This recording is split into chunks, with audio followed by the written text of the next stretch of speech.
Good evening, everyone. Can you hear me? My name is Renee McCormack. I am the Ossining PTA Council President. I've been on many executive boards with the Ossining PTAs for the last 10 years. I welcome you all to the annual candidates debate for the Ossining Board of Education and Public Library Board. The Ossining PTAs support the district by enriching the overall school experience through sponsorship of cultural arts programs, events, and field trips, supplying extra needed materials for school and classroom activities, organizing school community social events, and especially advocating for all our children. Tonight, you will have the opportunity to hear from our candidates from the Board of Education and the Public Library, answer questions on important issues. We have compiled a number of questions, and if time permits, we have questions from our community members. If not, we will submit your questions and ask the candidates to email you with their responses. Our moderators this evening will be students from our high school JSA. Jacob Irons will be asking the questions, and Cambry Wells will be our timer. I would like to turn this over to our moderator, Jacob Irons, to start our program.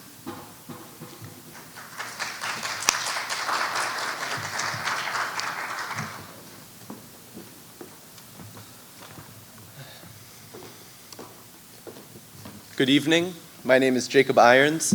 I'm a senior at OHS. I'm the president of the Junior State of America Ossining Debate Club. And a core principle of our club is the promotion of civic engagement. So I really want to thank you all for coming tonight. And I will be attending Cornell University in the fall to study math. So the Public Library Board has 2 seats open and 1 incumbent is running again, Megan Huppick. Megan Huppick is with us tonight and would like to share her statement. Ms. Huppick, please begin when you are ready. Yeah, I guess that's important.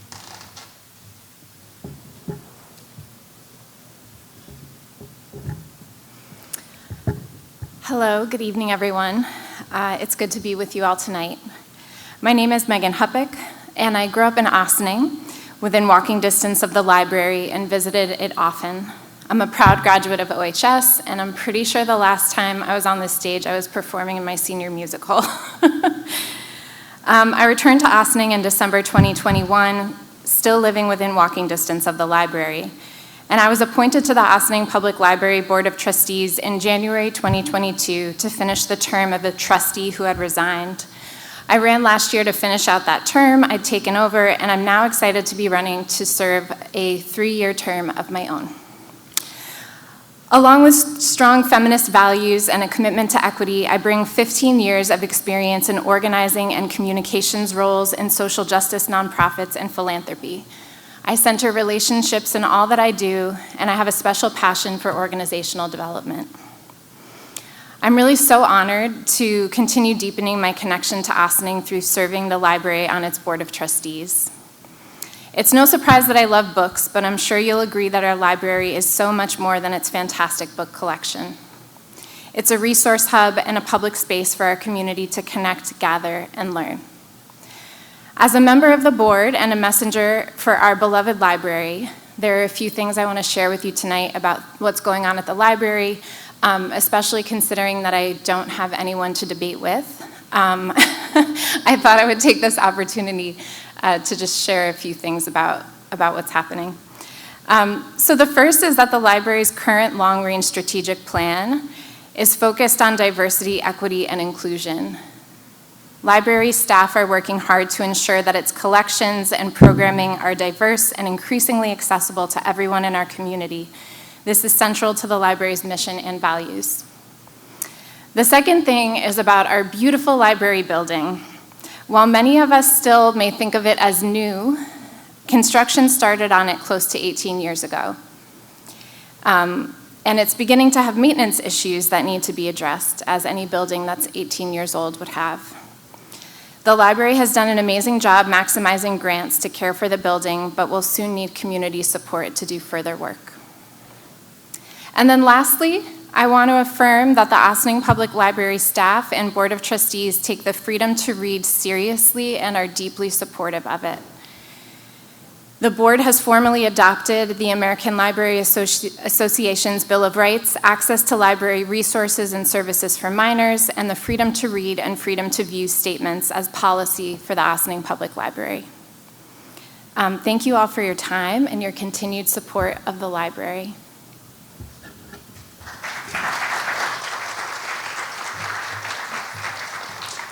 Thank you, Ms. Huppick. We thank you for all your work at the library board and your service to our community. Now let's turn our attention to the Board of Education. There will be 3 seats open on the Board of Education for the next school year, 2023-2024. Greg Galiff and Lisa Rudley will not be seeking re-election, and at this time, I would like to thank them for their time on the board.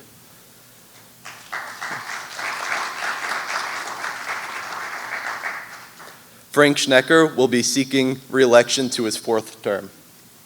The 4 people who are running are Robert Melstein, Frank Schnecker, Curatil Gomez, and Kelly Leveille. So I think if you want to come on up.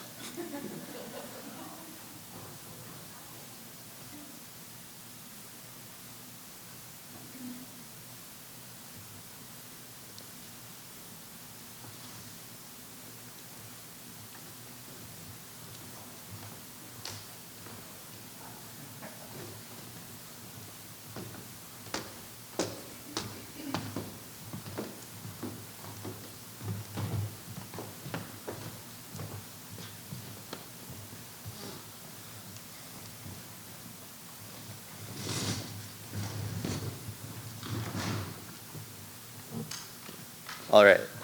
So each question will have a 2-minute response from each of our respective candidates. When the candidates have 30 seconds left to go, Cambry Wells will raise the yellow sign, and when your time is up, Cambry Wells will raise the red stop sign.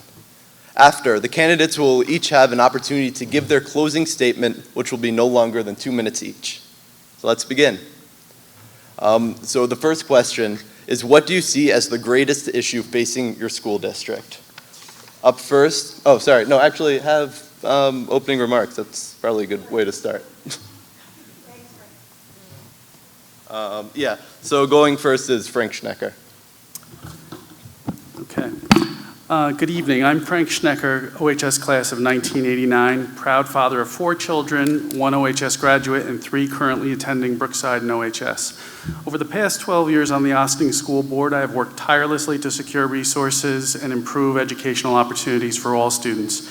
My school board work started in the aftermath of a financial crisis, forcing cutting of over 100 positions while enrollment increased 700 students, circumstances only experienced by 20 of 700 districts statewide.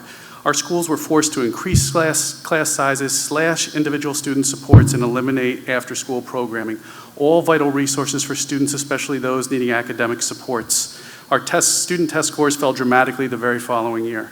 I quickly realized that resources were needed beyond what Ossining taxpayers could and should pay. Despite our increasing enrollment, New York State education funding had been frozen since 2008. Over the last 12 years, I have been instrumental in building coalitions in Ossining, our region, and statewide to secure millions of dollars annually for the Ossining schools, including saving our pre-K program from the chopping block and expanding to full day, and unfreezing foundation aid and stopping the shortchanging of Ossining, increasing New York State aid an additional $39 million annually, achieving full funding of foundation aid from Albany just this year. I learned to help Ossining, I needed help from others in the region and state. I was elected to the Westchester Putnam School Boards Association, serving since 2015, and proudly as the first president ever from Ossining. I have also been elected to 3 terms on the board of the Putnam Northern Westchester BOCES and significantly expanded career and college opportunities for Ossining students through BOCES. My experience, leadership, and commitment to Ossining is unique and I believe an incredible asset for our community. Thank you. All right, up next we'll have Curatil Gomez. Hi, everyone. I wanted to say thank you for coming out tonight and to the PTA Council for putting this together and the JSA students for moderating. It's really nice to see our students involved in the discussion about their school board.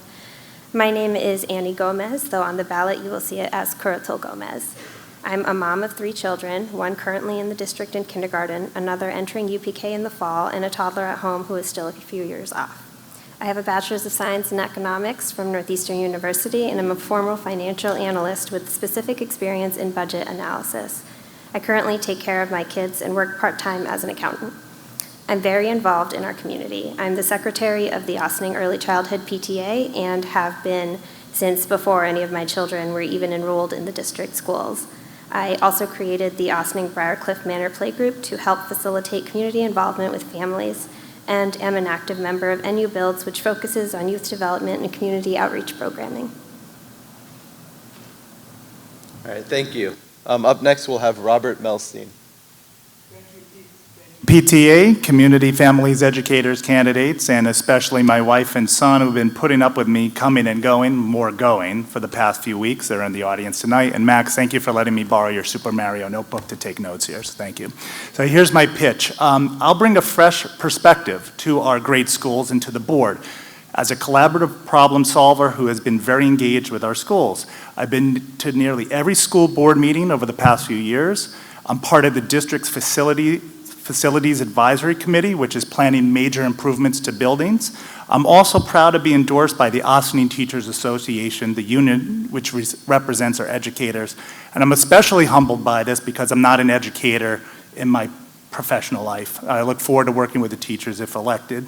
And by the way, happy National Principals Day to all of our principals. Today's National Principals Day. Some personal stuff. I'm a 13-year Ossining resident, married with 1 child in the 4th grade, as I mentioned.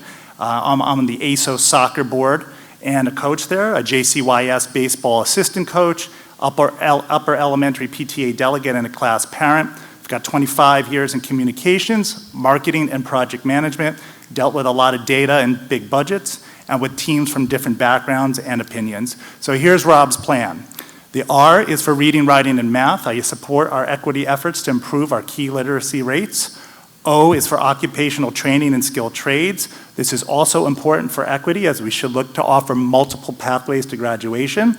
B for better communications, bring up the public comment period at board meetings. I'd also work to streamline communications we get from the district, maybe even coordinate the spirit days across the buildings. And S for sound financial management. We should make sure our students and educators have everything they need to succeed while maximizing the use of every taxpayer dollar. And an M for my last name, marketing, and a mascot. Improve our relationship with the town and villages, and build upon the great work around the Ossining Pride branding to establish a mascot with that as well. Thank you. All right, thank you. And up next, we'll have Kelly Leveille. Hi everyone, Kelly Leveille here. I just wanted to say thank you, Rainey, PTA, to my other candidates for your bravery and willingness to run for the Ossining families, the children that we serve, and the educators that we support. I also want to thank Steph, Sam, Teddy Lynn, Asher, Frankie, my family, for their endless support, love, care, and hype. They're quite cute these days. Like I said, my name is Kelly Leveille. I'm a lifelong resident of Westchester, New York, with the exception of a few years out west. I've been a resident of Ossining now for 13 years, and I'm married to a lifelong Ossining resident who not only is a teacher in the district, giving back endlessly to her community, but is an in the Hall of Fame alum and holds records for her performances in soccer, basketball, and as an athlete. She's a beloved poster child for Ossining. This has given me outrageously meaningful experiences in Ossining. When I first moved here and had that experience of her in the district, I was blown away by the love, the community, and the family at large, in the support of the community for the children on so many levels. I was sold and found Ossining as a wonderful home to be. I studied nursing for 2 years at Catholic University and realized it was not my path. I came home, I went to massage therapy school, I studied visual arts, humanities, religious studies, and psychology when I found my way back to school at Narobi University, where I wrote my thesis on the process of transformation and change. From there, I worked in an at-risk youth boarding school in emotional process and development, and moved home to be closer to family. I taught yoga and had a healing practice for over 25 years. Sorry, I don't know what's making that noise. And when I met Steph, a few years later, we had our first set of twins, followed by our second set of twins, and I was thrown into the role of a mother and being present in the community. Oh, I'm done. All right, thank you. So now let's start with questions. The first question is, what do you see as the greatest issue facing our school district? Up first, we'll have Robert Melstein. Sure. Two but related things. First, our reading, writing, and math rates, which include our dual language program reading rates as well. We have lower proficiency where we should be. It's been this way for some time. It's not a board thing to solve on its own, but should be a collaborative yet proactive approach with educators, the administration, and families. We have a new reading program. It's called ARC, A-R-C. It's in the first out of 4 years, and it's crucial we keep a close eye on how our students are doing with the program and making sure we have the support from the ARC company to meet our stated goals of 80% of students reading on grade level at the end of the 4-year program. It's a bold goal. In discussions with families and our educators, there are concerns around how ARC has been rolled out. We need to make sure our teachers have plenty of training and input into how ARC is being implemented and the flexibility to adjust for each student because they're the teachers, they're the ones implementing the program every day. So this goes for all students, including those on IEPs, making sure the program is tailored for them. We want to make sure all the students have the books that are engaging and challenging to be a central part of the program. The other part of this issue is coming out of the COVID pandemic is a concern around some student behaviors, especially in the middle and high school. We definitely need to make sure our students are getting the services and supports they need, mental health, academic, in and out of our schools. At the same time, we need to make sure our school environment is safe and conducive for learning with minimal disruptions in the classroom. Thank you. Up next, we'll have Kelly Leveille.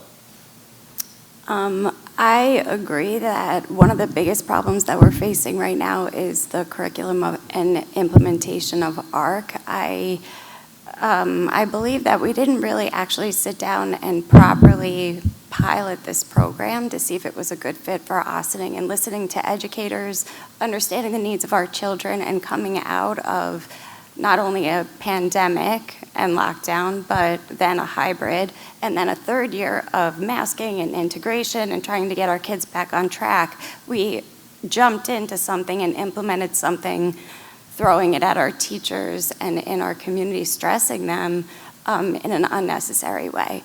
And so the recourse of not only dealing with that, in addition to dealing with the mental health issues that were following COVID, not even understanding the recourse of that issue, seems to be a lot and is stressing our environments for our school children to learn. I think that's a big problem, and I think for using ARC as a framework, I know we've spent millions of dollars on this program and consultants, but I think that supporting our teachers to do what they do best and teach is really important in finding out what works best for our students, especially singularly at large as a whole person in equity. The other thing I really have found disturbing is the bullying in our schools, and that it's not being addressed. And how many times does it take until bullying happens over and over and over and then is finally dealt with or not dealt with? I think that there's a big issue, and I know parents are talking about it. They're not being heard, they're not being seen, and our children are afraid to go to school. So I think that a proper policy needs to be put into place to keep boundaries and safety for our kids moving forward. Great. Up next, we have Annie Gomez. Sorry. Allergies. Okay. So for me, I think the biggest thing that I see is one of the conversations that's most had, and it's around the middle school. And I think that the board this year, I've really seen conversations in the meetings that I've attended where they're trying to address that. And as it's one of my biggest issues, and I think the community's biggest issues, that's really nice to see. There is a bond that's up for a vote later that would increase the space that we have. When you have all these children who are going through developmental changes packed into a school, that is going to cause problems. Children need space, and that requires money and more buildings, and I think that we are really headed in the right direction there. Great. And up next, we have Frank Schnecker. So one of the issues that the district has been working with for a long time, and did some work really with the Metro Center at NYU in 2000, is the achievement gap and the disparate outcomes that we get for students of color and students in English language learners and students with disabilities in the district. So part of the challenge over the last 12 years has been trying to get resources to really address the additional supports that students need. And that has not been an easy challenge to basically find those supports. We've been very creative. We've done blended learning programs. We've looked to, we had, when I first joined the board, we had an after-school program, and I talked about the things that we were forced to slash, which were really painful at the time. And like I had said, the after-school program left, and we basically, our ELA scores and math scores dropped substantially that very year. So the work that I've really focused on is to get the resources for our students to achieve, to basically begin to address this persistent achievement gap and ensure that all students that go through Ossining get an outstanding education. So I think there's multiple layers to what the causes some of the problems, and one of them has been staffing and support, and we haven't been able to staff it enough. And so with this year, with the final phase-in of foundation aid, we're able to put more resources in where we had not been. And then the second major issue is space. We are the tightest school buildings in the county. And in order to address that, I've been on facilities committees. We passed a bond to do some incremental changes, but we have significant needs. And the community, I think, the board and the community are in a process right now of bringing a facilities bond in the fall, potentially, and I think it's something the community needs to get behind. And lastly, I'll speak to the mental health issue. You know, when I started on the board, we had no money, no referrals. The state wasn't available for supports for our students. We recently got a $500,000 grant, and we're working hard on those mental health supports. All right. Thank you all for your answers. The next question, in a similar vein, is what issues do you believe our district needs to address in its academic program and offerings, and what changes would you recommend? Up first, we'll have Frank Schnecker. So just if you could repeat that question, sorry. Yeah, for sure. So what issues do you believe our district needs to address in its academic program and offerings, and what changes would you recommend? So I think I'll just build on what I talked about a little bit earlier. We know we do have students that aren't at the proficiency levels that we want them all to be at, and that requires individualized attention, and individualized attention requires resources. Our teachers have a very full schedule in the pacing maps of getting content to our students, and quite honestly, during the course of the day, it's very hard to basically be able to give the level of individualized a student and differentiate across the board, and our teachers do a fantastic job of it. But I think the question is how much can we expect, and what are the resources that we can give to support that? So academic intervention services are a key piece if we're going to really try to take on the achievement gaps and to come out on the other side of those. We really need to have that individualized attention, whether that's before school, after school, during the day. You know, we have an opportunity at the high school with free periods and students to offer additional services, and tutoring programs as well. We've gone through this year with some online blended tutoring opportunities, and we've seen great success with that. That being said, the research is strong. Relationships really matter for students, and closing those achievement gaps and giving them the individualized attention that they need requires people, and people require resources and money. And so the space, which I talked about earlier, is a key portion of that. In many of our buildings, we don't have the space to do that. And we need to continue to find creative ways to address that until we can do it substantially. And I think that's the most important issue we need to address. Great. So up next we have Annie Gomez.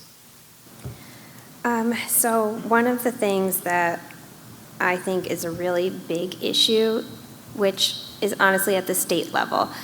But I would love to see if something could be done at the district level, is that students with educational access needs who may not benefit from testing in the same way as other students should have the opportunity to share the knowledge that they know in a different way.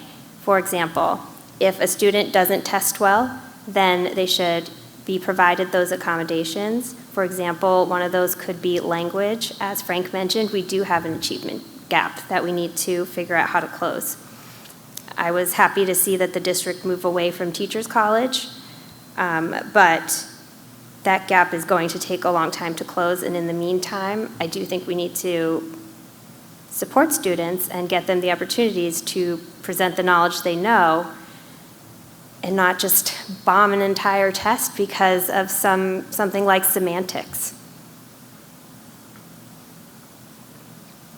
Otherwise, I have to say that I think that the district does a really great job with all of the opportunities that are afforded to the kids, and I feel very lucky that my children will get to go here. The programming is really wonderful.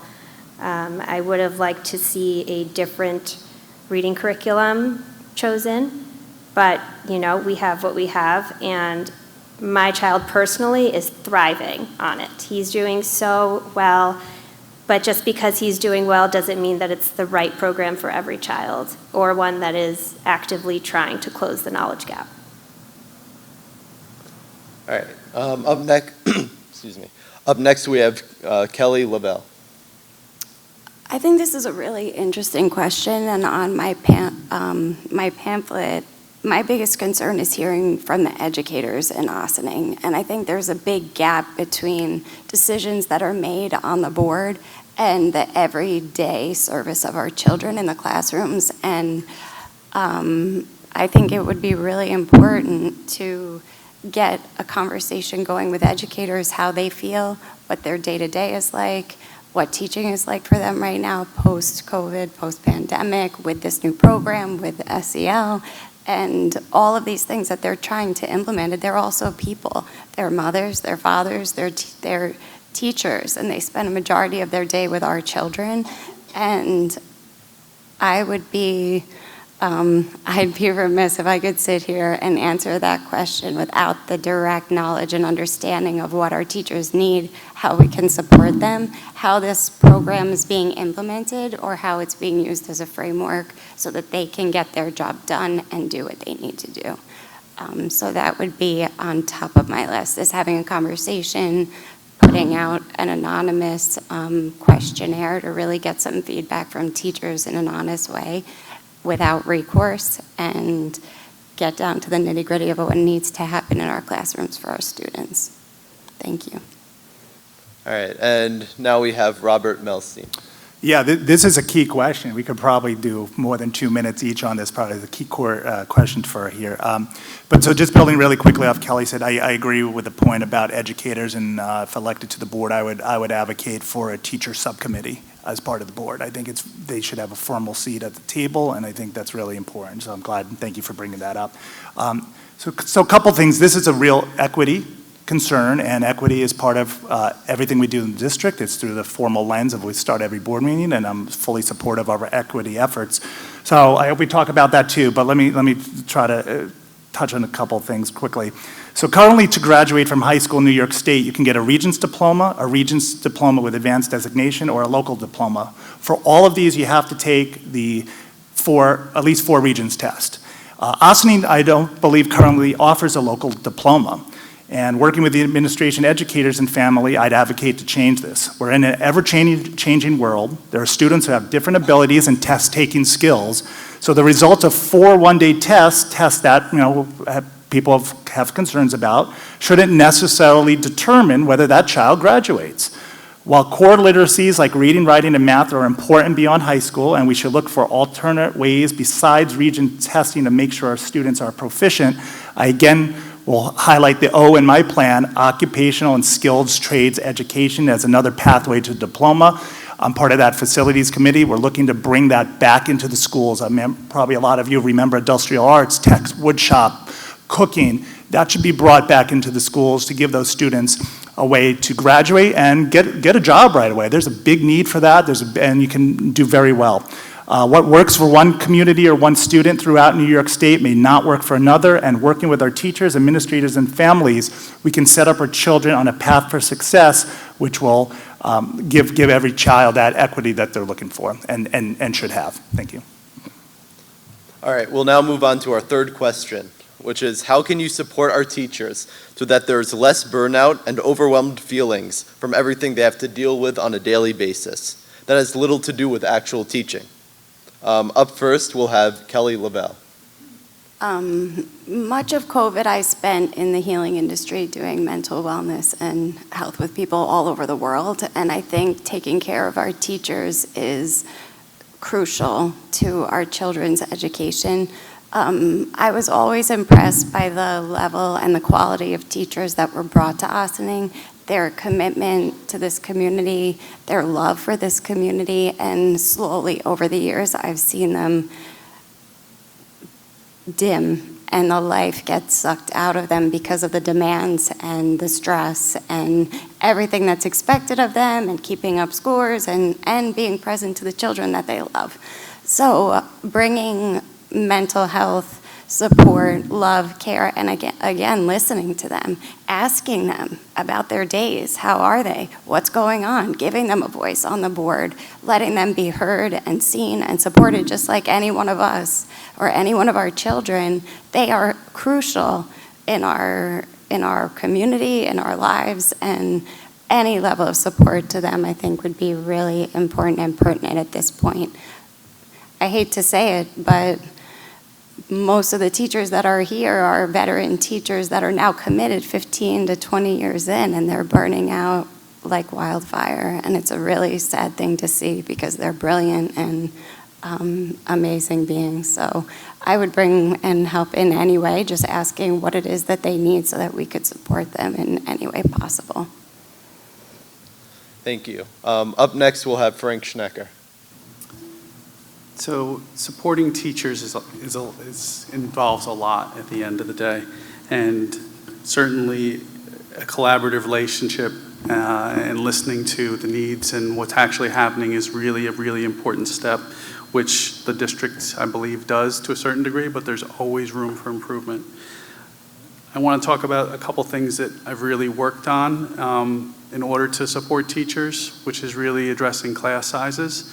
You know, like I said, when I started and we cut the 100 positions, our class sizes shot up through the roof. We have had, more students with students with special needs and IEPs in classrooms than was per the standard really around the county. And we worked hard to reduce those numbers and bring them in line with others.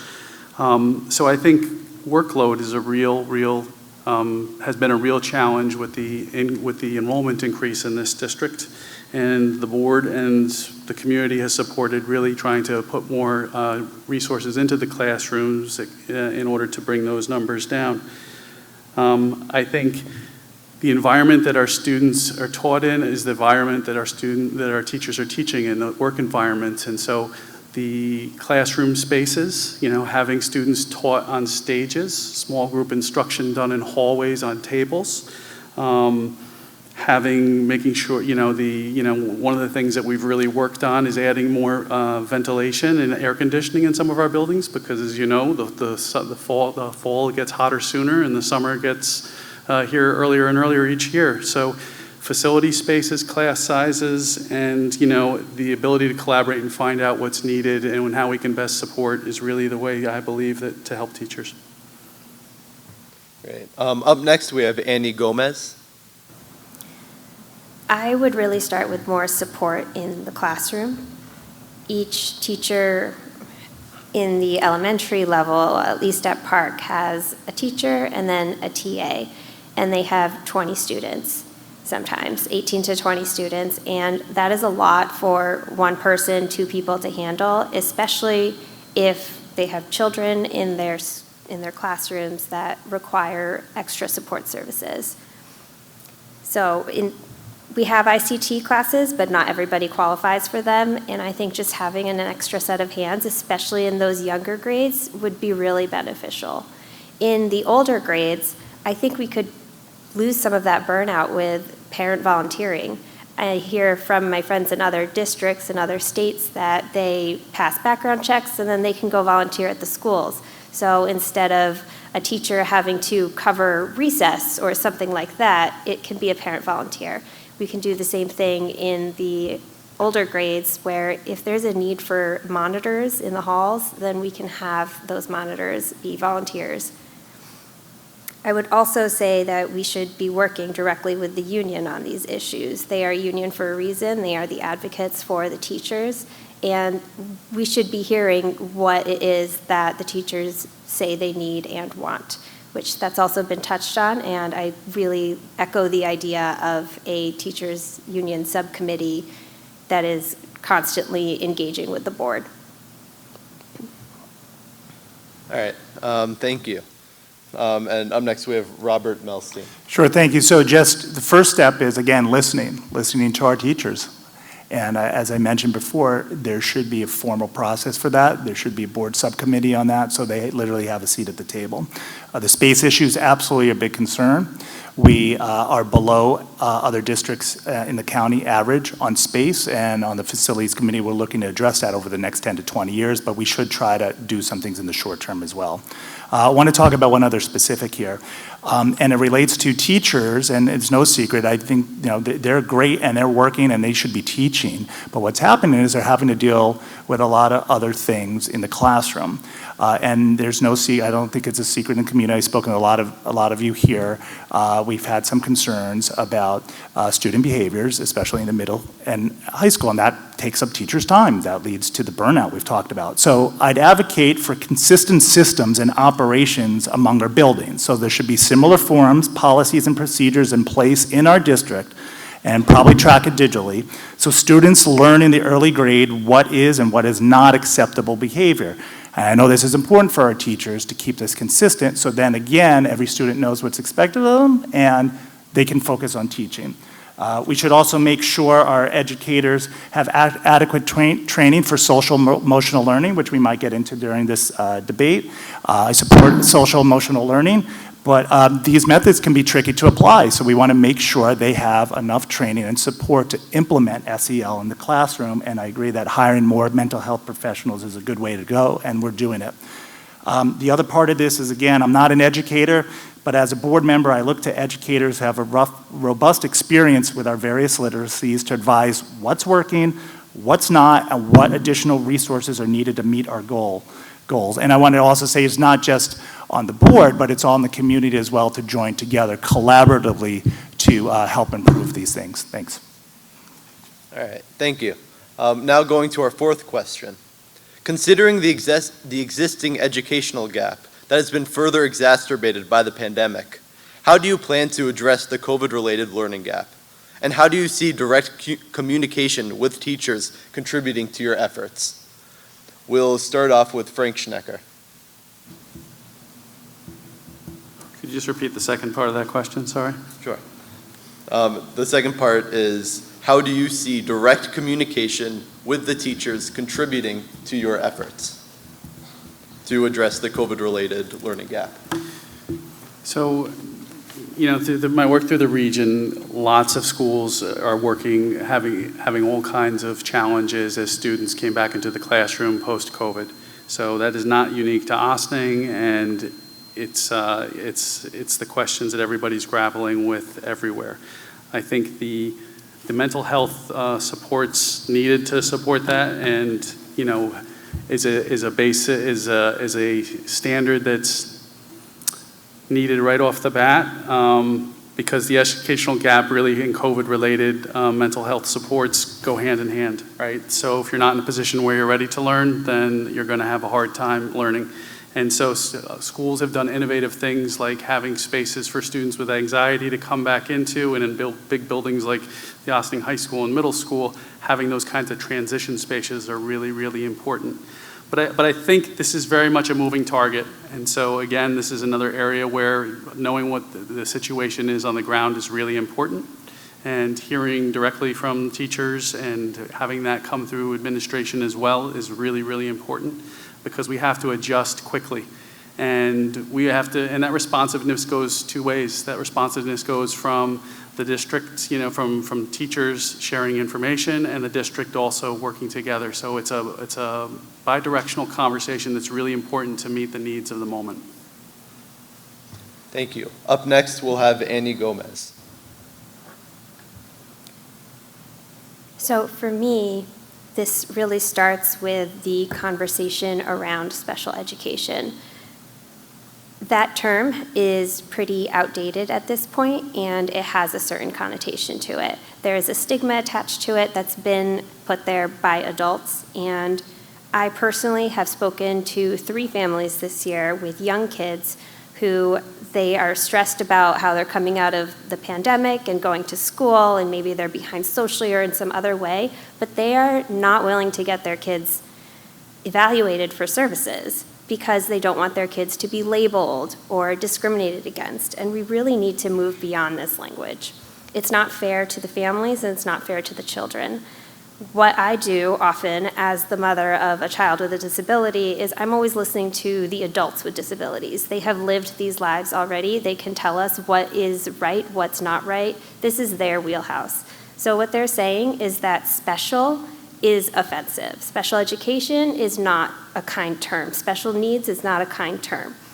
I have been trying to adopt this into my own life. I am able-bodied, I do not have a disability, and I can't possibly tell you what's right from my own perspective, so I bring these other perspectives in. Changing this wording to access education, because everyone needs something to access education, takes away the stigma. And when you have children who are getting these support services that they need and parents aren't hesitant to get them that, then they become middle school students who have gotten what they've needed. And it just keeps building up from there, and I think that would not alleviate all of the issues because preteens are going through a lot, but it would probably help some of them. All right, thank you. Now we will move to Robert Melstein. Yeah, so thank you. So I think this is a key thing to talk about, again, through the lens of equity, which is what we do through our district. Literally every board meeting we discuss, and it's an agenda item to look through equity. So our school long-range plan is structured to support the whole child through the lens of equity, which I support. That's culture of care, which includes SEL, social emotional learning, which we've discussed, multiple literacies, reading, writing, math, financial literacy, relevance and student choice, which is what goes on in the real world. We should give the students choice, skilled trades education, what I'm speaking about. And equity is a real challenge in our community, but it's also an opportunity. We should take a broad view of equity to address our achievement gaps, especially with students of color, which comprise nearly 75% of our community, and continue to support programs like My Brother's Keeper, MBK, and partner with organizations like Ossining Padres Hispanos and ENU. Every child should have the supports in place to reach their highest potential, whether they need more help with key literacies or are excelling. We also need to make sure those students who are excelling are also being challenged. We should continue to look towards tutoring, as the other candidates have mentioned, after school and weekend programs, and we should make sure the needs of our community to be able to take advantage of these programs are being met, whether it's scheduling or transportation services, so all students have that equity to take advantage of those services. The average cost of college is $35,000 per year right now. But traditional college isn't for everyone, and that's perfectly fine. Again, I go back to the O in my plan, the occupational and skilled trades education. It's a valuable way to support equity in our schools, giving students another pathway to graduate and come out with excellent tools to enter the workforce. All right, thank you. And now we'll have Kelly Leveille.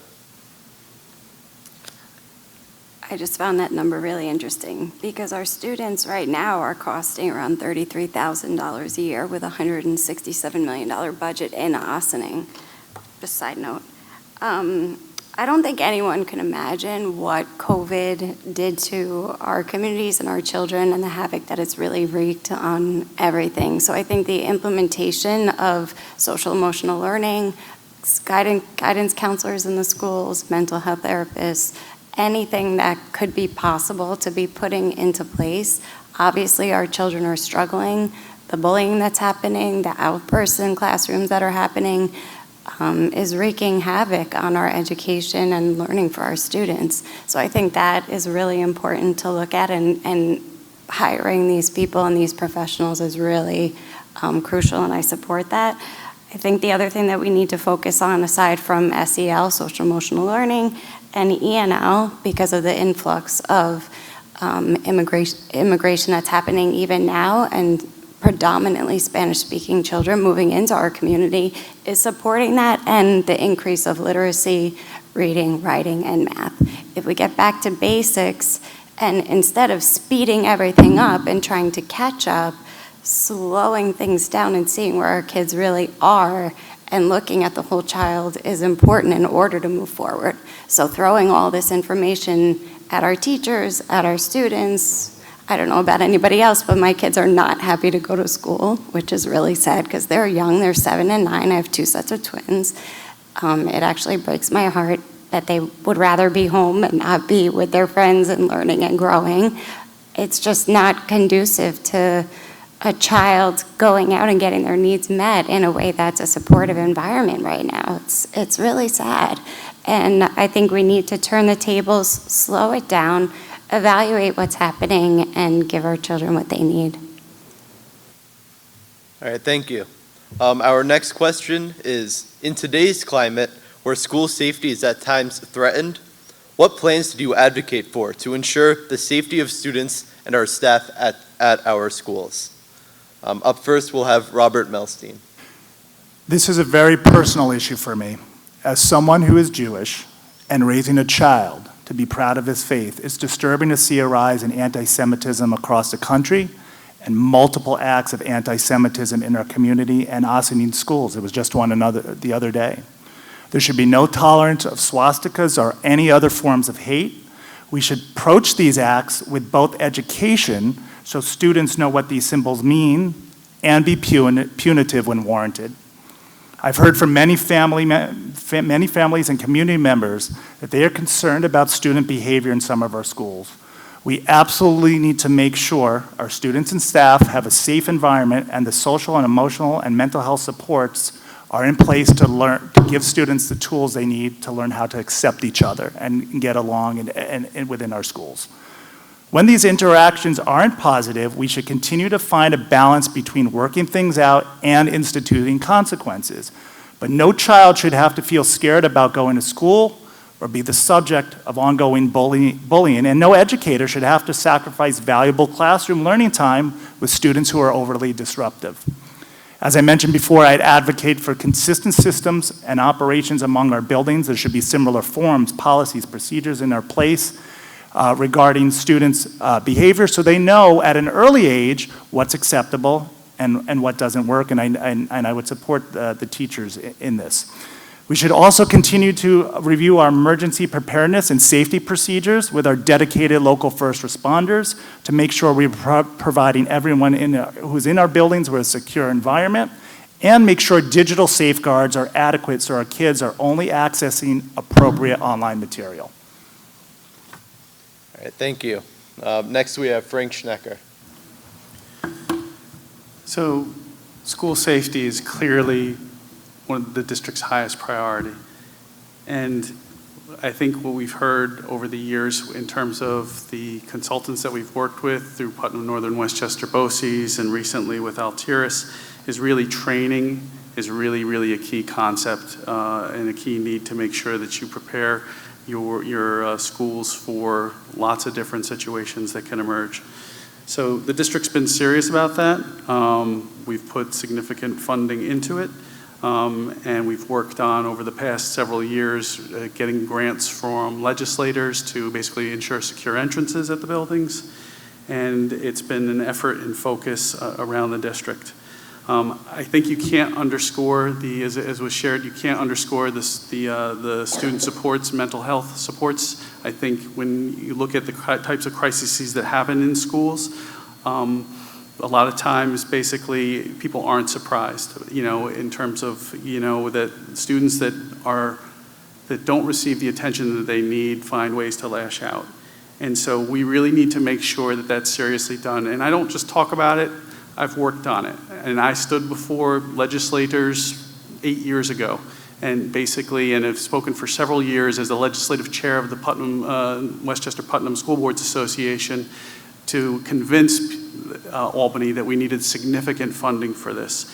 And so when I talk about the district at one point had a $10,000 grant for mental health services, this year we got $500,000 for it.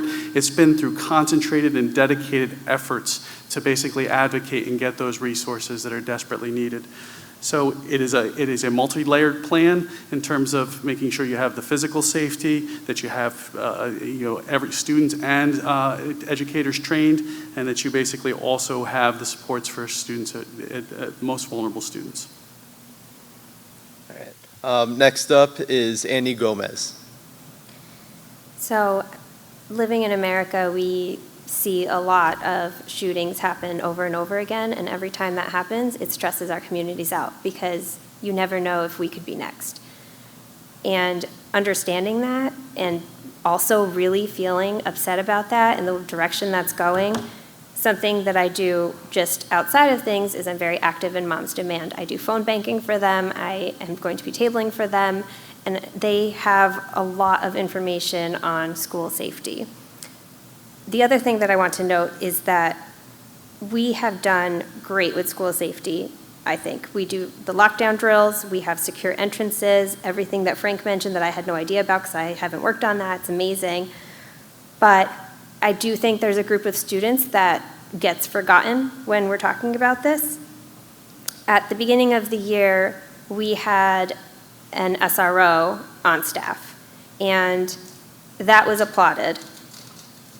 Even though the research doesn't necessarily show that having an SRO on campus is effective. And beyond that, it's not safe for Black and brown kids, and that's been proven over and over and over again. They end up getting hurt by having this presence on campus. And I had brought this question up quite a few times when the announcement was made, and I never got any kind of response on how this was going to affect that community, how that community was going to be kept safe. A lot of times there is violence against these children on campus, and that's not something that I expected in Ossining, but you never know. And they can be hurt in many ways. It can be something physical, it can be something as simple as a child getting in trouble when they really shouldn't be. And that is just, I think, a population that gets forgotten about a lot in these conversations. All right, thank you. Next up is Kelly Leveille. As a parent in the district and being part of this community, it's really discouraging to hear that a lot of money and time and energy has been put into safety in our schools, and yet our children don't feel safe. The swastikas were also brought up at board meetings 4 or 5 weeks ago, and there was little to no recourse, and then here we are, it's happening again, and then we address it. I think to some degree we're disserving our community because it's too little too late. There's no consequence, there's little to no boundaries. There aren't any metal detectors as far as I know, and I am a parent in the district. I know that there was a BB gun that was passed student to student for a week in the middle school. And if I sit on the board, if I'm elected, the veils have to come off. We don't live in a fairy tale community. We have real serious issues, and our children are experiencing this day in and day out in our communities. As a parent of a Claremont student, my kids were being bullied in the beginning of the school year. I made calls, I got involved, and there was no chance that they were going to be getting on the bus and being afraid to be choked in 3rd grade. So we need to be vocal about this, and if it takes parents showing up at the middle school and standing in the hallways to get our kids in line, that's something I'm willing to do, because our kids need boundaries. And it's not happening, and our kids don't feel safe. They're being called the N-word. They're being called slaves. The swastikas are being written. Like, nothing seems to be done, and it's outrageously upsetting for me as a parent. And if I sit on the board, things like that would change. Thank you. Our last planned out question is, what are your thoughts on the current and the proposed budget for our school district? Up first is Annie Gomez.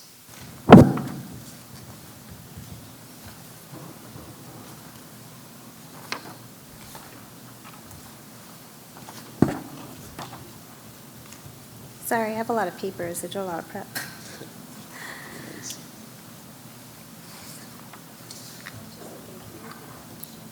Yeah, the question again is, what are your thoughts on the current and the proposed budget for our school district?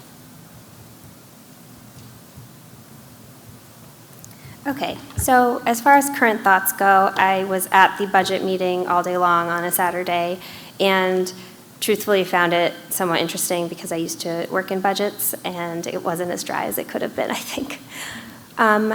I really liked seeing the conversation that was happening in that room. There was pushback. People had opinions, people shared why they had those opinions, and ultimately how I felt was, before the district reevaluated, it was hard for me to understand why we were getting full foundation aid yet still trying to raise taxes. And I loved seeing the board and the district work together to come to a flat levy that everyone could feel comfortable voting on. And that's what we will be voting on soon. So I just really liked seeing that, and there were so many meetings. All right. Up next, we have Kelly Leveille. I also was there on Saturday, and then in attending the board meetings after in the discussion. I think that it was really thoughtful that so many people were coming together and talking about their different perspectives and views. It's really amazing to me that we have a $167 million budget, and witnessing how hard we had to fight for our funds for so long. I really am happy about that. I'm curious about that and why all of a sudden all these funds are being released to us. Just because of my own interests. I also am really concerned about the budgets that headed up by Jessica Turner and where some of our monies are going into consultants and the support and the time being put into our educators to be taught and trained in the ARC program. Millions and millions of dollars have been spent on this, and I'm just concerned about how much money is being put out and how much support and education they're actually getting. So I'd be really interested in digging into that a little bit and seeing if we're actually utilizing our resources in-house. We have a lot of amazing educators.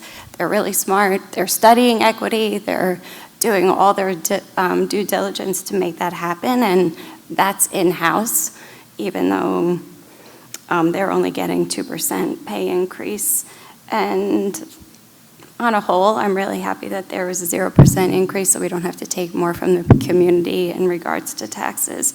But all in all, the increase in 49 new positions is really important. Our kids need help and support. So thank you.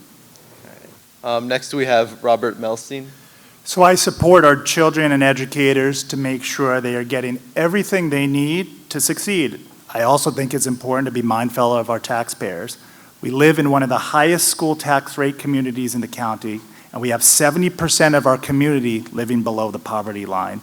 And the general economic climate right now is challenging too. The budget that the current board voted to approve, about $167 million, includes everything the district asked for, which is great. And yes, a 0% increase in the tax levy, which I support. Over this year and last year's budget, we've added nearly 90 new positions. Those are teachers, psychologists, teaching assistants, up and down the line, which also is great. Every budget request should align with a few specific, measurable, long-range goals. And I think there's more work we can do around this. I've spoken with many members of our community, and while we all know the great things that are coming out of our school, within Ossining, we can more effectively communicate this plan beyond Ossining with some basic bullet points that can be used to effectively convey our school strategy and success. This will also help in our pitch to attract businesses to Ossining, which will help with the taxes and make our community more affordable for families. We're finally in a place to receive 100% of the state aid that's due to us, and that's to a lot of hard work. Maybe some of you in the room worked on this, especially by the Ossining for Fair Funding Group, so I applaud all that hard work over the years. And overall, our school district's finances are in good shape. I also want to share that there will likely be, other candidates have mentioned this, a major bond coming over the next few months. This bond will allow the district put up for vote to position itself for success over the next 10 to 20 years and address the space issues we have throughout our school. I'm on that committee, and I will continue to work hard to balance the needs of the district with the financial ask of the community. And now we have Frank Schnecker. So I support the current school budget. I support the conversations that go around back and forth between the board and the community and that whole process. And there's a reason we do that process, and there's a reason we start it early, is really so that we hear from stakeholders and basically try to come to consensus at the end of the day. I'm proud of the fact that, the last 10 years, 12 years on the board, we've had some of the lowest increases in the tax levy across the county. We've been in a position where the state aid that we fought for and basically in the shortchanging that was happening to the district, we've been able to basically address and get substantial funding into the community. So I think it's trying to find that balance along the way of trying to support the needs that we know are significant, that we can't always meet. The $500,000 grant that I talked about in mental health resources touches on part of what the needs are, but it doesn't hit it across the board. And so it's a real balancing act that we try to do. And the facilities is another key piece of that. Like I said, we have the tightest school buildings in the county. And that hurts by being able to offer academic supports. That hurts by basically not being able to have classrooms. Our classrooms are 100% utilized during the school day. So to basically offer those opportunities for all of our students is a challenge, and it's a balance.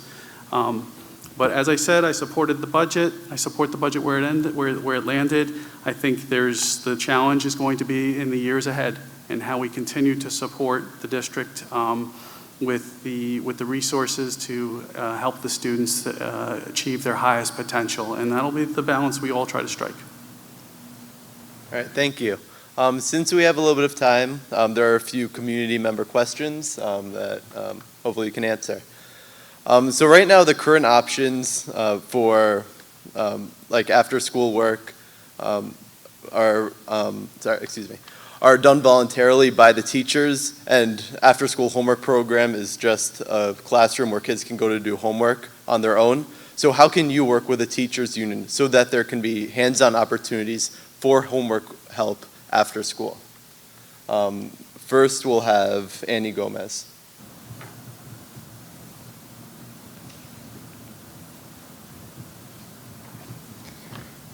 So the school board is really an advisory role, not an operational role. So this is something that I would really love to hear about from teachers. And, we talk about burnout, and then we talk about asking them for even more than they already have. Maybe it would be worth looking into hiring some subs instead of subbing all day long. They could come in for this, this program for after-school help.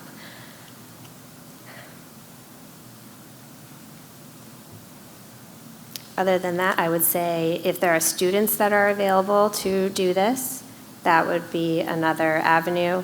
Parent volunteers could also be an avenue. That we have some really, really amazing people in our community, and I think we should utilize our resources. We are a community, and we want to help each other and help each other succeed.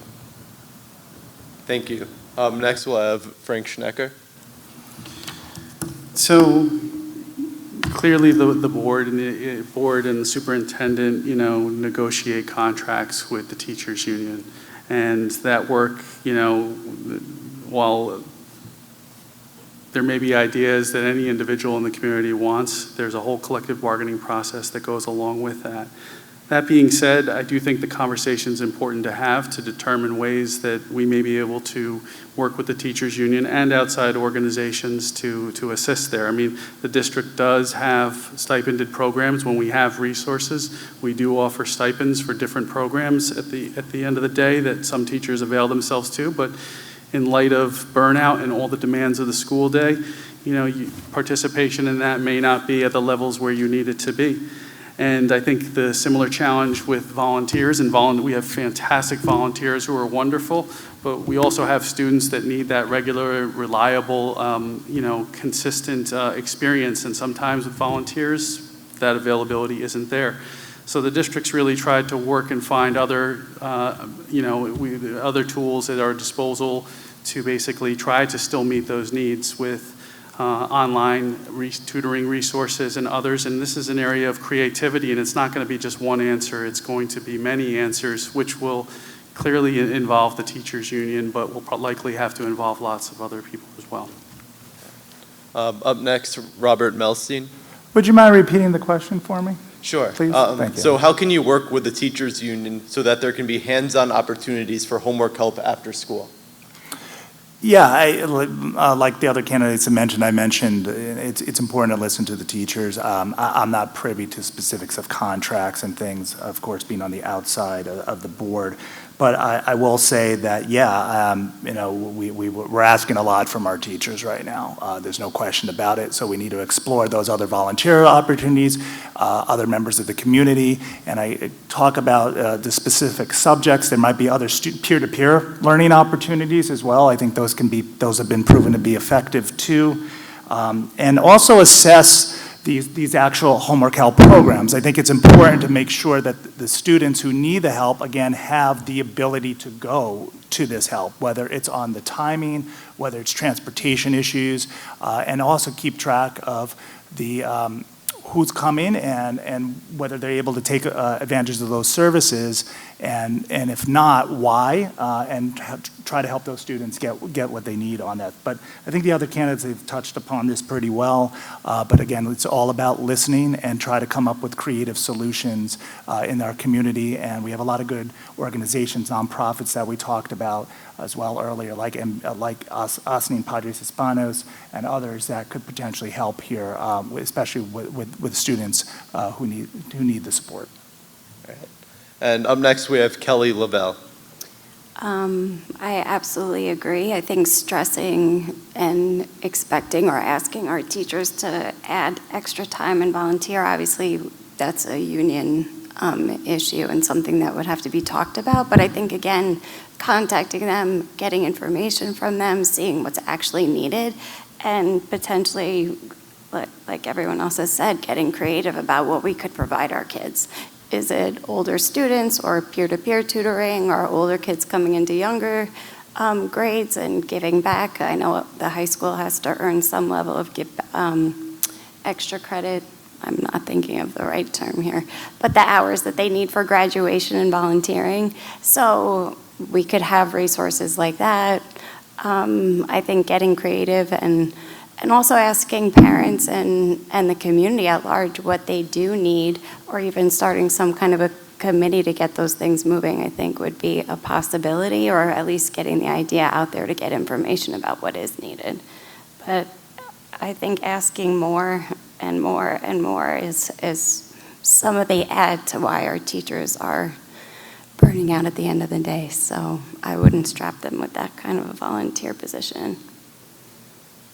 All right. Our next community member question is, how do you propose we promote diversity and inclusion in our schools? Up first, we'll have Robert Melstein.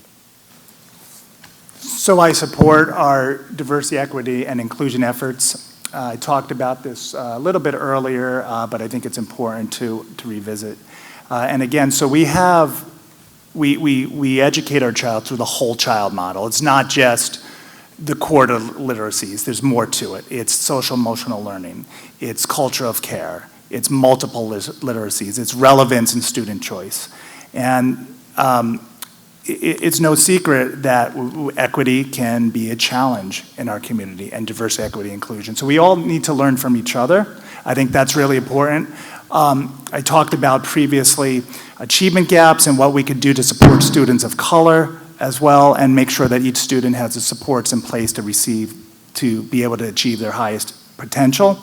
One thing I'd like to talk about then in this time is social emotional learning. SEL, social emotional learning, is an important part of the cultural care strategy in our district. It's gaining the skills to develop good relationships, manage emotions, and I think this is very important for diversity, equity, inclusion efforts, because these are skills that you take well beyond the classroom, well beyond when you leave Ossining. You need them in the workforce. So we're doing some screenings this year aligned with CASEL, which stands for the Collaborative for Academic, Social, and Emotional Learning. We're actually going to be implementing a quantitative way to measure how our students are developing their SEL skills.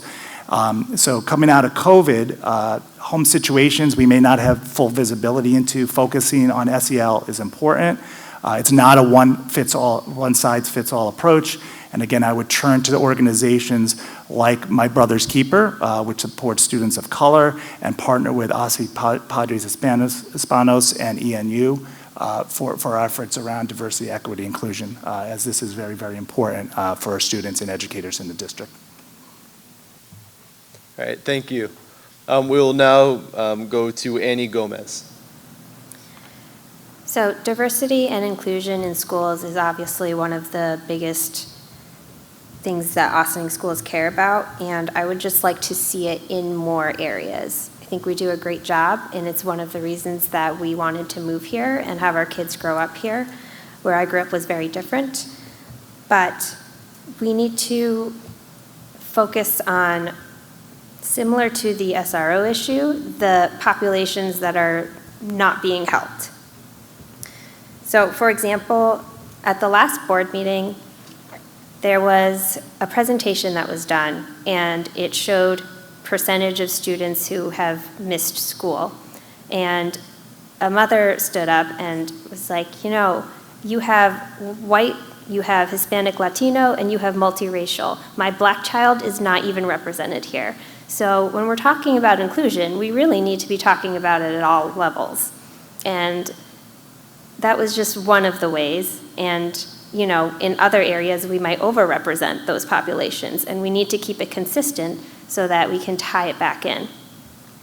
Another thing is when we're looking at programming, I would like to see more conversations around how to include students who have disabilities or have educational access needs. An example of this is my son was in the T-Town Grow Wild program. He has a one-to-one aide. His aide was not allowed to go that day, or not able to go that day, so he was sent home, and that was really hard for him. He was really looking forward to it, and I wasn't told ahead of time that he wouldn't be allowed to go. So we need to make sure we have that staffing so that these children can participate too, because these programs should be for all children. Thank you. Next up, we have Frank Schnecker. Sorry. I think you start with conversations around diversity, equity, inclusion, and you want to start really with your mission and your policy and your core values. And those are sort of written statements, and they're things that the community has talked about and we've put down on paper. And how you evolve then from those kind of visions into reality is really kind of key, where the rubber meets the road on that. And so I think resources are a key component to that, and opportunities and equitable opportunities are a key component to that. So one of the things that I really championed early in my board service was diverse classroom libraries, because students need to see themselves in the books that they read, and then they can start to see others. And we made a significant investment to make sure that those resources were in classrooms where they had not been. That's a financial decision and a priority. You know, when we look at our student engagement rates and proficiency levels, they almost mirror one another. The 33% of the third of the students that are engaged are also close to the third of the students that are proficient at the end of the day. And why is that? What opportunities are you providing for students during the day and in their school day that really gets them excited, engaged? And we have a diverse set of student body. Not everyone is going to, be an athlete or an artist or, into the cultural arts. And so we really have to make opportunities for all students at the end of the day. And so I've been a fervent advocate for programs, Prestigious Ladies of Power, My Brother's Keeper, and really bringing those into the school day, similarly to what we do for other programs that are hugely successful in the district. So I think what's important in the whole diversity, equity, inclusion conversation is not just a mission and a vision, but the resources and the choices that you make to make that happen. And I think that's the ongoing work of this school district that I hope to continue. All right. Now we have Kelly Leveille. I've been thinking about equity a lot the last, years and years, but specifically in running for this position. And I came across a definition of it, which was really interesting and helpful. It's an approach to ensuring equally high outcomes for all by removing predictability of success or failure that currently correlates with any racial, social, economic, or cultural factors. And in Ossining, our levels of diversity are huge. We have 65% Hispanic community, which means we have ELL, we have predominantly Spanish-speaking classrooms, and we're trying to accommodate that and are in an English-speaking school.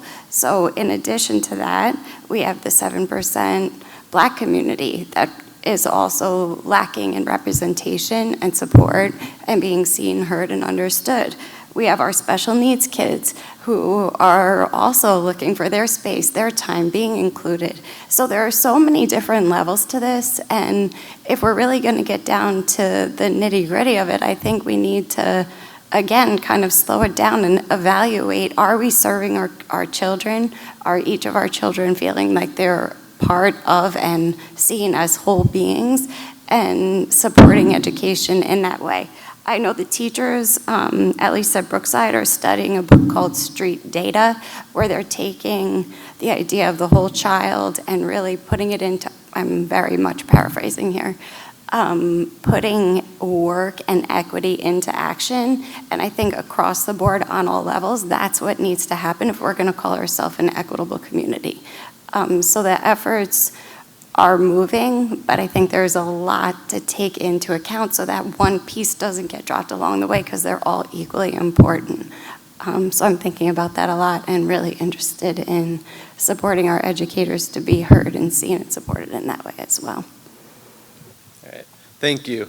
Our next community member question is, what is your stance on social emotional learning and supporting students with neurodiversity in our classes? We'll start with Annie Gomez. So obviously we know that social emotional learning is extremely important. And as far as it relates to neurodiverse kids, I have heard from parents that a lot of times if a child has an academic need, they may benefit more from perhaps a gifted program, because bored kids are disruptive kids. Beyond that, I think sometimes the conversation even devolves into this child cannot do social emotional learning because of how they are. This is just who they are, and they need to be accepted that way. And while that is true, I do think that it is possible to meet every child where they are with social emotional learning. It's not one blanket way to do it. You have to do it differently with every child, because we all have different needs. So I would definitely look into how we are currently promoting it, how we are currently teaching it, if we need to make accommodations and teach it a little differently. Thank you. All right. Next we have Robert Melstein.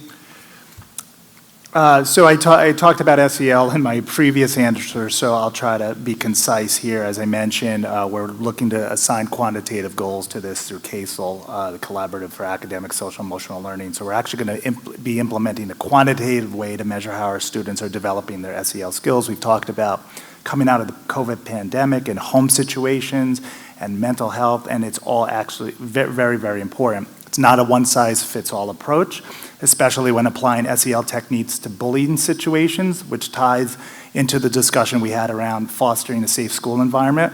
We don't want any child to feel badly about themselves, so connecting with kids who have been in a traumatic in-school event should be a priority. I mentioned also making sure our educators have the tools they need to implement SEL in the classroom. If we're asking them to do that, it's a tricky thing to implement, so make sure they have the training and support for that. Hiring more mental health professionals is also a good way to go, and we're doing that. When it comes to dealing with each other, and again, this ties to some of the things we talked about earlier, how bullying situations are handled and how kids kind of interact with each other coming out of that. I think that's really important, and those are skills you can take outside of the school building. One person I spoke with, a clergy member, suggested a daily quiet moment of mindful reflection for all kids. I kind of like that idea. They can think about whatever they want. So it's something to think about if we move forward with that. All right, thank you. Next, we have Kelly Leveille. For the social emotional learning, it's designed to build self-awareness, self-management, social awareness, responsible decision-making, and relationship skills. I think it's really important for our children and our educators to work together to foster the way that our children interact with each other, and supporting that in a classroom setting is and has been beneficial to the degree that it's being used. I mean, we're dealing with kids, right? And also all sorts of things that play into that. I really appreciate one of the programs that have been put into place, the muddy grease. I don't know if I'm saying this right, the muddy grease, and the dog is being brought into the environment at Roosevelt and AMD. I think having a dog present has been proven to reduce anxiety and support children to be present. I don't know if that's something that we can bring more into other classrooms, but I think at the end of the day, we're also dealing with a wild beast. You know, we're coming out of COVID. All of my children are in counseling and have been treated for anxiety and overwhelming feelings over the past 2 years. And I think supporting the parents to have resources as well as a hands-on approach, it's going to take a village to really support our children. And I think parents probably need support too if they're not getting it for themselves, to be coming out of something that really wreaked havoc on our lives. So I think that the conversation needs to happen, and supporting our children any way possible with as much resources as we can is really important. So thank you. All right. And last we have Frank Schnecker. So having our students be in a position to be ready to learn and accept learning means dealing with a lot of the issues that they're confronted with every day. And so I support social emotional learning initiatives and basically helping students to develop themselves. And I've certainly seen it in my first grader at Brookside and in my older children at the high school. Self-regulation, learning self-regulation, calming strategies, appreciation for each other's humanity. These are really, really important aspects of our education to address a lot of the issues that have been talked about here tonight. And the research behind them is really, really strong.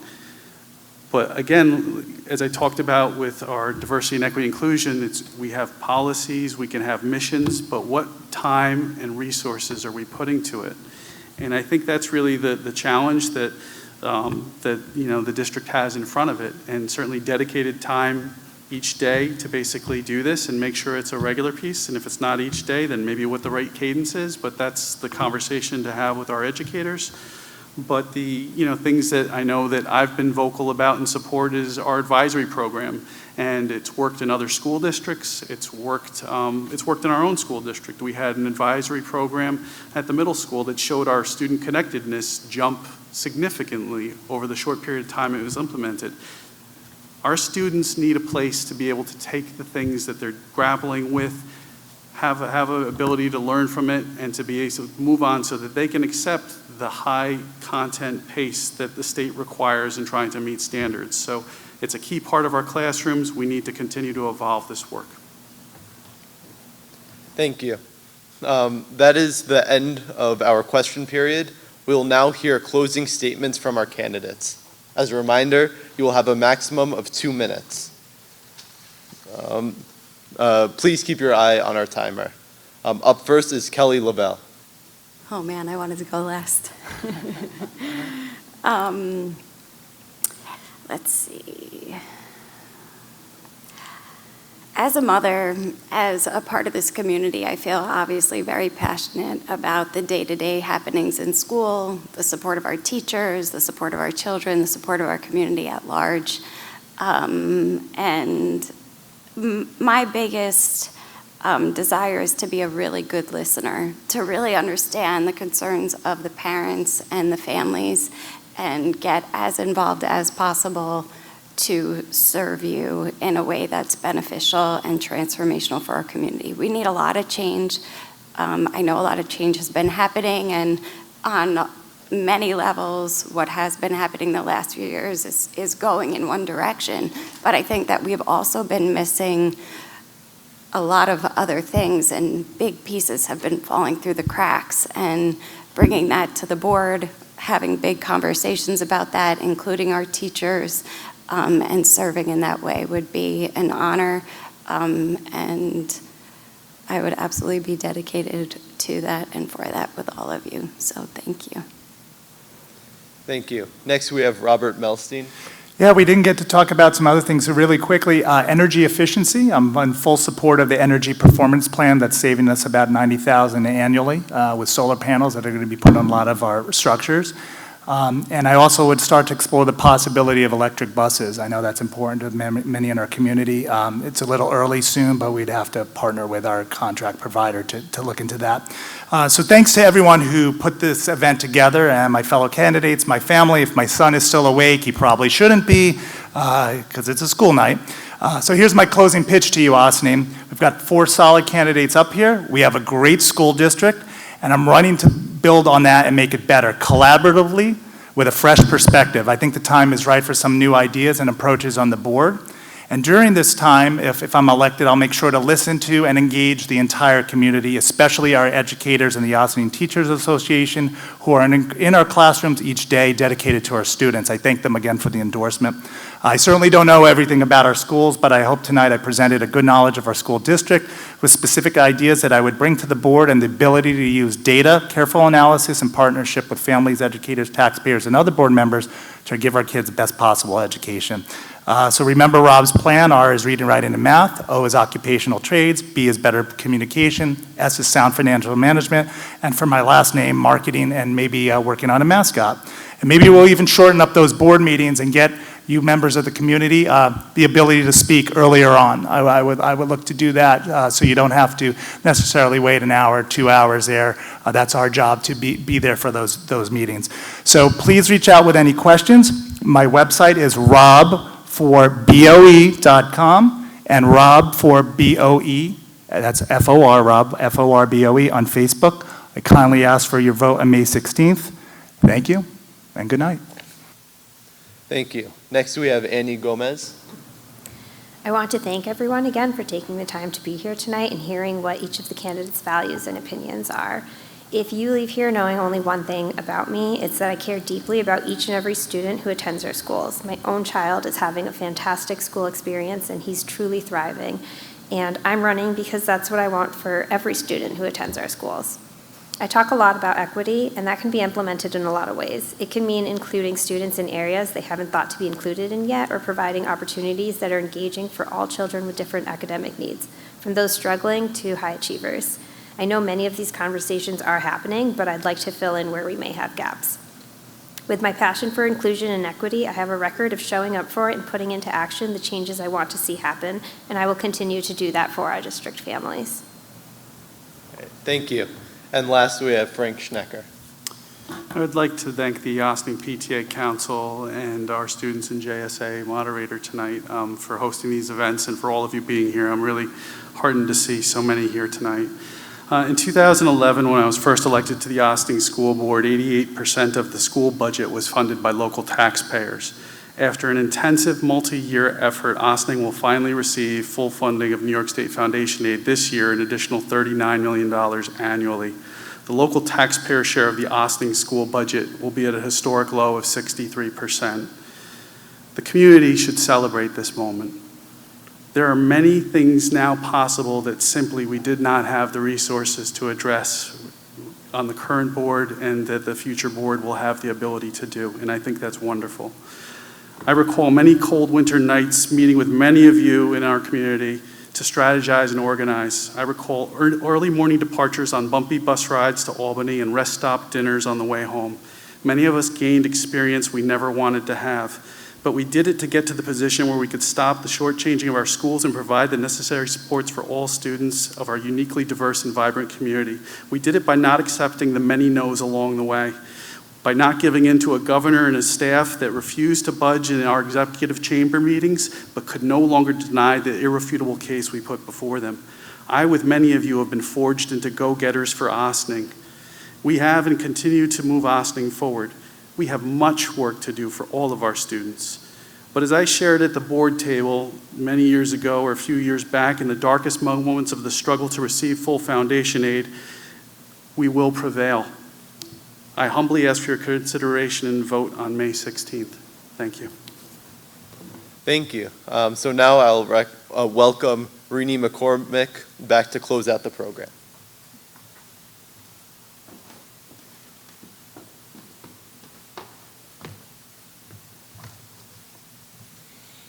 The Ossining Public Library Board of Trustees and the Public Budget and the Ossining Board of Education school budget votes are held on Tuesday, May 16th, 2023, from 7 a.m. to 9 p.m. in the Ossining High School Gymnasium.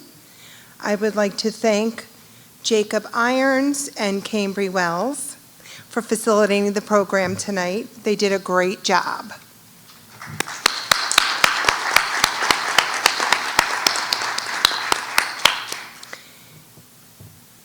I thank all our candidates for running their prospective positions and their service to our community.